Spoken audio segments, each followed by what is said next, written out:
Good morning guys, মই উন্নত mini ব্লগলৈ আপোনালোকক স্বাগতম জনাইছোঁ। আজি ব্লগটো আৰম্ভ কৰিছোঁ কোকৰাঝাৰৰ পৰা আৰু এতিয়া যাবলৈ ওলাইছোঁ চাহ খাবলৈ। ব্লগ চাহটো খাই আহোঁ। চাহ খাবলৈ মোৰ লগত বিতুপন, নাথ আৰু আহিল ৰাভা। চাহটো দিলোঁ অৰ্ডাৰ, এয়া আহি গ'ল গাখীৰ চাহ, ৰাভা লৈছে, আমাক দিলে লাল চাহ। লাল চাহৰ লগত কিবা এটা নাস্তা লওঁ বুলি অৰ্ডাৰ দিলোঁ, নিমকি। এয়া দিলে নিমকি। চাহৰ লগত নিমকি খাই চিধা ওলালোঁ ৰুমলৈ। বলক ৰুমলৈ যাই থাকোঁ। আহি গম পালোঁ ডিউটি আছে, ডিউটিলৈ ৰেডি হৈ চিধা বহি দিলোঁ উইংগাৰত।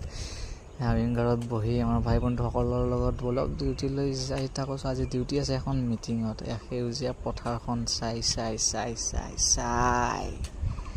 পাই গ'লোঁ ডিউটিৰ জেগা।